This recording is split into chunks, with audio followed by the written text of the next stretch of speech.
आज हम डिस्कस करते हैं पॉलीमर्स कि पॉलीमर्स क्या होते हैं। जैसा कि नाम से जाहिर है पॉली एंड मर्ज, पॉलीमर्स। तो देखें, पॉली मीन्स मैनी। पॉली का मतलब क्या होता है, अक्सर स्टूडेंट्स जानते हैं कि पॉली का मतलब होता है मैनी एंड मेरोस का मतलब होता है पॉट्स। मेरोस का क्या मतलब होता है, पॉट्स। सो इसका मतलब ये है कि पॉलीमर्स का मतलब ये है मैनी पॉट्स। सो देखें ऐसे, या समटाइम हम लफ्ज़ इस्तेमाल करते हैं मर्स की जगह हम इस्तेमाल करते हैं unit. Clear. So poly and meros, poly and meros means polymeros. Polymeros का क्या मतलब होता है कि ऐसे कंपाउंड्स जिसके मेनी पार्ट्स होते हैं। तो पार्ट्स का क्या मतलब होता है, पार्ट्स का ये मतलब होता है यहाँ पर जिसके मुख्तलिफ यूनिट्स होते हैं। अब हम यूनिट डिस्कस करते हैं। अच्छा, आपके पास जो पॉलीमर्स हैं, पॉलीमर्स उनकी फर्स्ट ऑफ ऑल हम जानते हैं क्लासिफिकेशन कि जो आपके पास पॉलीमर्स हैं वो 4 बेसिक तरीक़ों से क्लासिफाई किया जाता है। उनको 4 तरीक़ों से कैटेगराइज किया जाता है। Number 1, polymers are classified on the base of source और ओरिजिन। ये ओरिजिन या सोर्स की बुनियाद पर उसे क्या किया जाता है, क्लासिफाई किया जाता है। क्लियर। किस तरह ओरिजिन की बुनियाद पर, मतलब ये कहाँ से हासिल की जाती है। देखिए हम डिटेल में पढ़ेंगे, लेकिन ये जस्ट लाइक इंट्रोडक्टरी लेक्चर है। तो देखिए किस तरह, जिस तरह के आप लोग जानते हैं कि हम पॉलीमर्स यानी हम सपोज का ये जो हमारे साथ स्टार्च है, स्टार्च हम कहाँ से हासिल करते हैं, सोर्स इसके क्या है, प्लांट्स इसकी सोर्स है। क्लियर है। ग्लाइकोजन हमें कहाँ से हासिल हो सकता है, ग्लाइकोजन हमें कहाँ से हासिल हो सकता है, सेलुलोज हमें कहाँ से हासिल हो सकता है। क्लियर है। सेलुलोज हमें कहाँ से हासिल हो सकता है, नायलॉन। सपोज नायलॉन जो है, नायलॉन हमें कहाँ से हासिल हो सकता है। इसके बाद पॉलीविनाइल क्लोराइड हमें कहाँ से हासिल हो सकता है। क्लियर। पॉली इथाइलिन या पॉली एसिटाइलिन चेन जो होता है ये हमें कहाँ से हासिल होता है। ये जो रबर है, पॉली आइसोप्रीन वगैरह इसे हम कहते हैं, रबर हमें कहाँ से हासिल होता है। क्लियर। मुख्तलिफ किस्म का काइटिन हमें कहाँ से हासिल होता है। तो देखें मतलब ये है कि हम पॉलीमर्स को first of all on the base of origin, कि ये पॉलीमर हमें सपोज ये प्लास्टिक यहाँ पर इस्तेमाल हुई है, ये कहाँ से आई है, आया ये नेचुरली अग्रिंग है, कहाँ पर हमने कोई जानवर से इसे हासिल किया है इस प्लास्टिक को, या फिर हमने किसी प्लांट से हासिल किया है। क्लियर। या फिर इसमें हमने कुछ ना कुछ क्या किए हैं जिसे हम अगर हम उसे प्योरली प्लांट्स या एनिमल से हासिल करते हैं और हमारा इसमें इसके केमिकल चेंज में कोई हिस्सा नहीं है, प्लांट से हासिल किया, एनिमल से हासिल किया और फ़ौरन बस इस्तेमाल कर रहे हैं, इसे हम क्या कहते हैं, इसे हम कहते हैं नेचुरल। डिटेल के साथ पढ़ेंगे, जस्ट लाइक इंट्रोडक्टरी है। क्लियर। सोर्स की बुनियाद पर अगर मैं हासिल कर लेता हूँ, फ़ौरन इस्तेमाल कर लेता हूँ, जैसे कि आप लोग देख रहे हैं, तो इसे हम कहते हैं नेचुरल। अगर इसमें मैं मामूली सा चेंज ला रहा हूँ, मामूली सा, क्लियर, किसी एक फंक्शनल ग्रुप में या किसी एक साइड चेन में, तो इसे हम कहते हैं सेमी सिंथेटिक।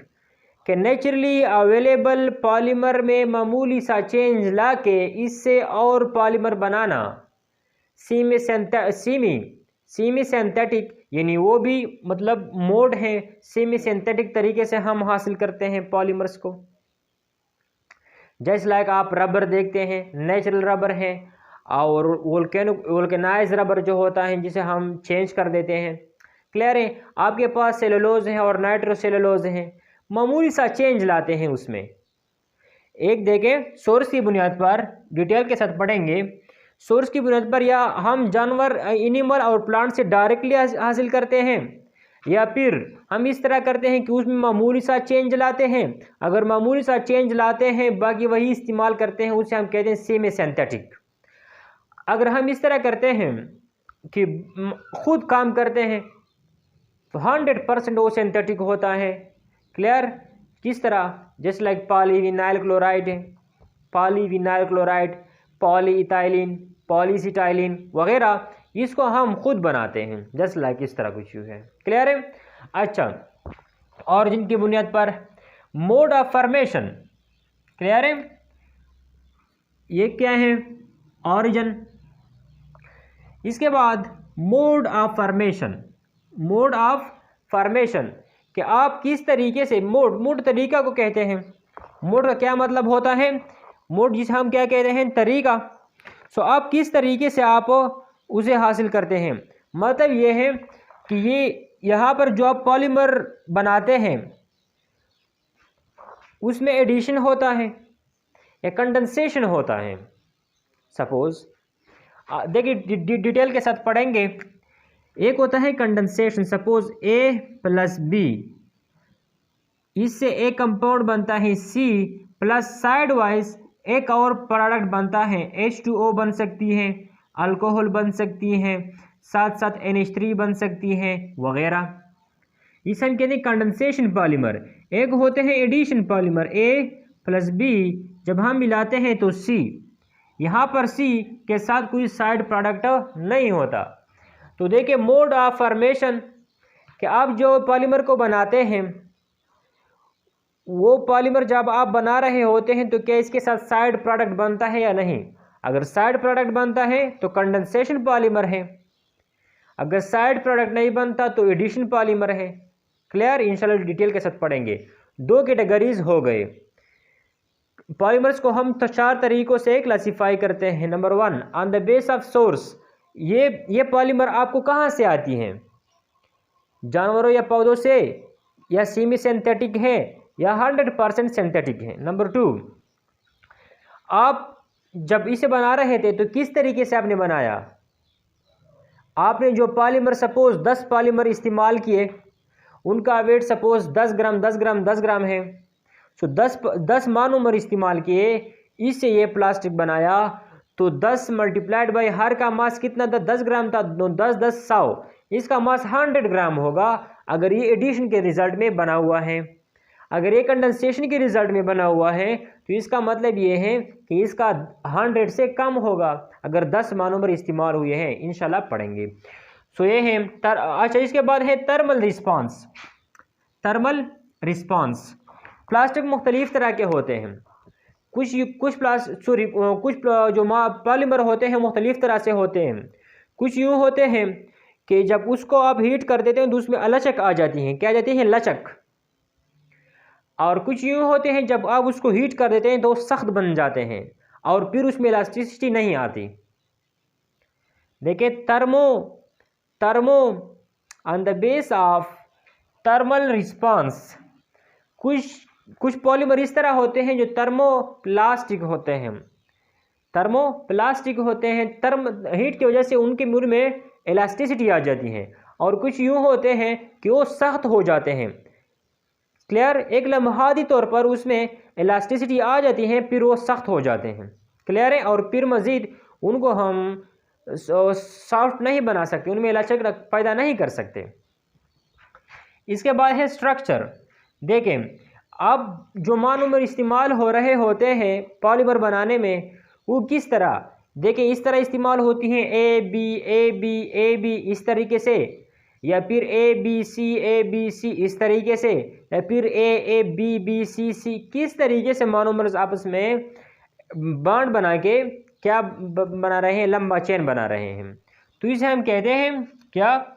स्ट्रक्चरल क्लासिफिकेशन, किस तरीके से आपस में बन रहे हैं। क्लियर है?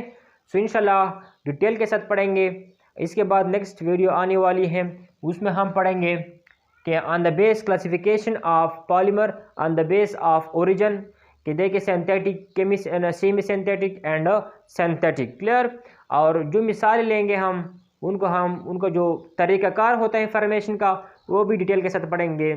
सो अगर आप लोग मतलब आपको फील हो रहा है कि we are learning something, so subscribe the channel in order to watch such type of beneficial video. So learn and note on your own notebooks.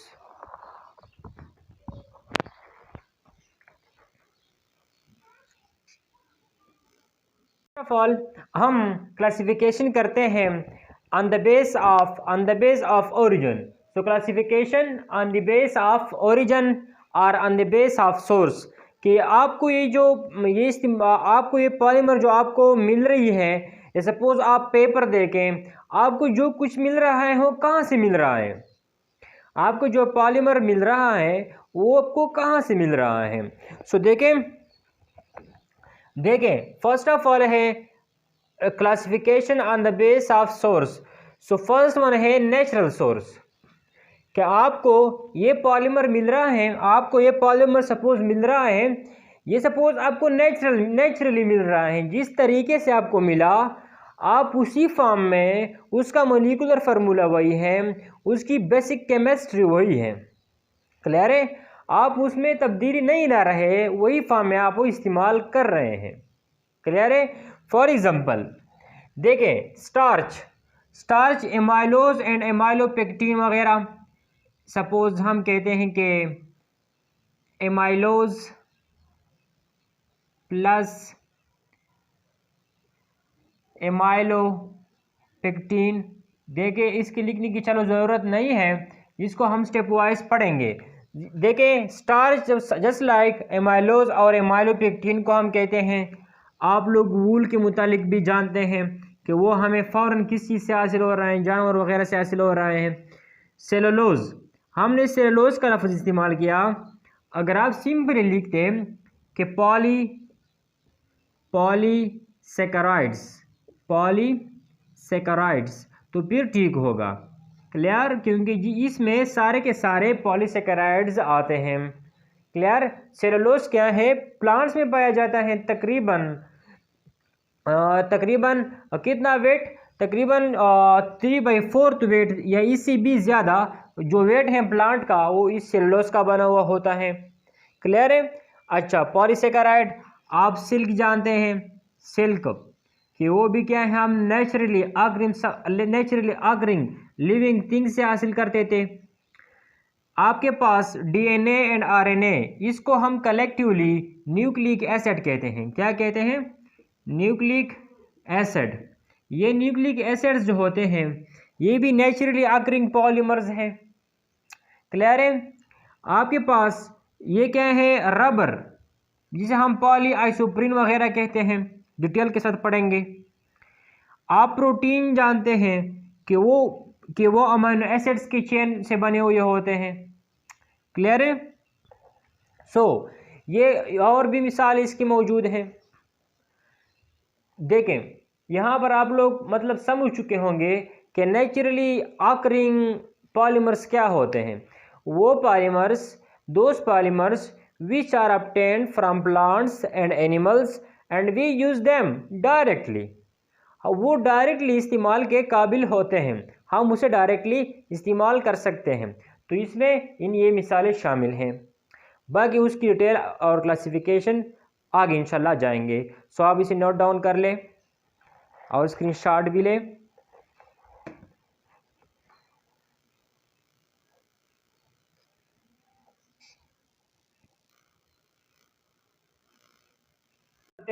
Classification on the base of source synthetic polymer. Clear. हम natural polymer discuss कर चुके हैं, अब हम पढ़ते हैं synthetic polymer. Synthetic polymer वो polymers होते हैं जिसको हम लैब में तैयार करते हैं। Those polymer which are prepared और which are synthesized in laboratory और industry. Clear. So generally those polymer which are prepared or synthesized in laboratory are known as synthetic polymer। नाम से भी जाहिर हैं। सो देखिए नंबर 1 है नायलॉन 66। नायलॉन 66 देखिए हम डिटेल के साथ पढ़ेंगे क्योंकि हम 66 क्यों कहते हैं। अच्छा, नायलॉन मेनली बन चुकी है किस चीज़ के साथ, किस चीज़ से, एडीबिक एसिड और साथ क्लियर, और साथ हेक्सामिथाइलिन डायामीन, एडीबिक एसिड और हेक्सामिथाइलिन डायामीन।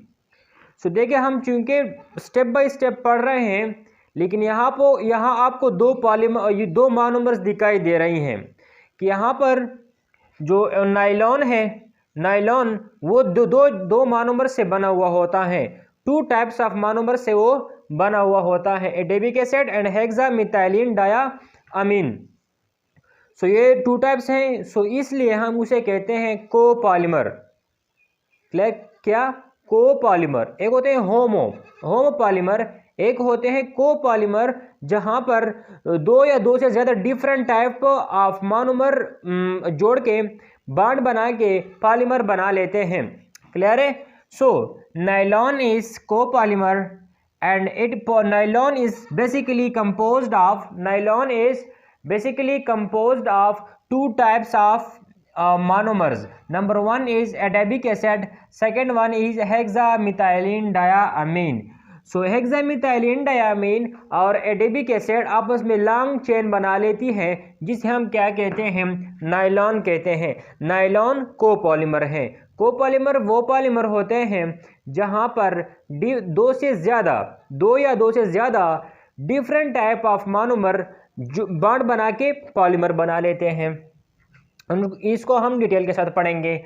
साथ साथ प्लास्टिक भी क्या है, उसको हम अब आजकल सिंथेसाइज कर रहे हैं, लेबोरेटरी और इंडस्ट्री में हम उसे बना रहे हैं। क्लियर? एक तो वो होता है नेचुरली, लेकिन ये अब हम इंडस्ट्रीज में बनाते हैं। इसके बाद टेफ्लॉन, यहाँ पर टेट्राफ्लोरो, ये क्या है? टेफ्लॉन। अच्छा, ये तो प्लास्टिक है। इसके बाद टेफ्लॉन भी क्या है? एक पॉलीमर है, जहाँ इसकी और इसमें जो मोनोमर इस्तेमाल होता है वो क्या है?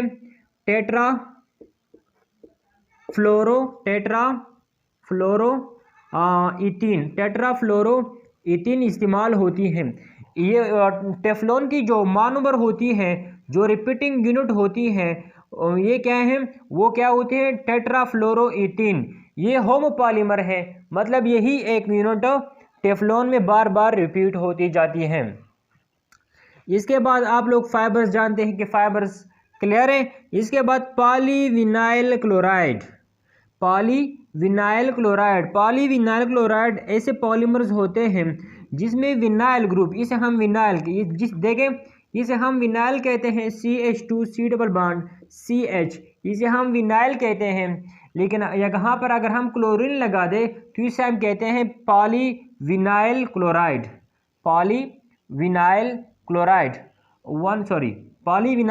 क्लोराइड है। अच्छा, सो पॉलीविनाइल क्लोराइड में जो रिपीटिंग यूनिट होती है वो क्या होती है? क्लोरोइथाइलिन या क्लोरोइथीन हम इसे कहते हैं, 1 क्लोरोइथीन कहते हैं उसे हम। क्लियर है?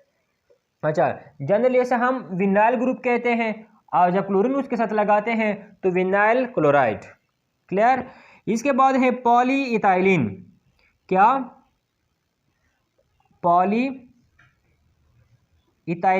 पॉलीइथाइलिन ऐसे क्या होते हैं? ऐसे पॉलीमर्स होते हैं जहां पर इथाइलिन क्या होता है? रिपीट होता जाता है। जहां पर इथाइलिन रिपीट होता जाता है उसे हम क्या कहते हैं? पॉलीइथाइलिन। इसके बाद है बेकलाइट असल में फिनोल और फॉर्मल्डिहाइड से बना हुआ होता है। फिनोल ये क्या शो करती है? फिनोल शो करती है। देखें, फिनोल और बेकलाइट, फिनोल और फॉर्मल्डिहाइड, ये जो मैं PHOS शो कर रहा हूँ ये असल में क्या है?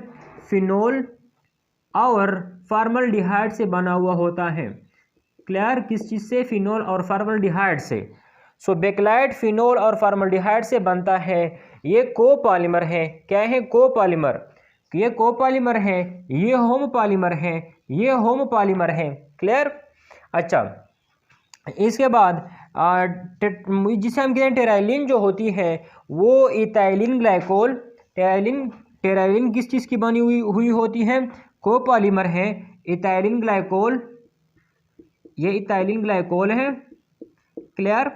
यहाँ पर H, यहाँ पर H, यहाँ पर H, यहाँ पर H। और इसके बाद अच्छा, टेराफ्थेलिक एसिड इसका फार्मूला है। क्लियर? सो देखें, ये जो चीज़ आपको दिखाई दे रही है हम ऑलरेडी डिस्कस कर चुके हैं। क्या डिस्कस कर चुके हैं? Classification of polymer on the base of क्या? On the base of source. So first one क्या था? नेचुरल, सेकंड वन सिंथेटिक, वो पॉलीमर जिसको हम लैब में तैयार करते हैं। तो उसमें फर्स्ट वन क्या है, नायलॉन 66, इसके बाद हम प्लास्टिक पढ़ते हैं, इसके बाद टेफ्लॉन, इसके बाद जो फाइबर्स आपके पॉलीविनाइल क्लोराइड है, पॉलीइथाइलिन है, बेकलाइट है, इसके बाद टेराइलिन है। क्लियर है? सो ये एग्जाम्पल सिंपल जस्ट लाइक हम उसकी क्लासिफिकेशन कर रहे हैं, डिटेल हम स्टेप वाइज इंशाल्लाह पढ़ेंगे। ये हर चीज़ हर एक के मुतालिक हम पढ़ेंगे कि सपोज नायलॉन 66 का क्या मतलब है, प्लास्टिक और नेचुरल क्या कौन सा होता है, और जहाँ हम इंडस्ट्री में बनाते हैं वो कौन सा होता है, टेफ्लॉन के मुतालिक जब टेफ्लॉन आजकल जो कि फ्राई पैन वगैरह में इस्तेमाल होता है। क्लियर है? सो इसके साथ जो सालन वगैरह होते हैं वो चिमटता नहीं है। क्लियर है? सो इंशाल्लाह स्टेप वाइज पढ़ते हैं, आप इसे नोट डाउन कर लें।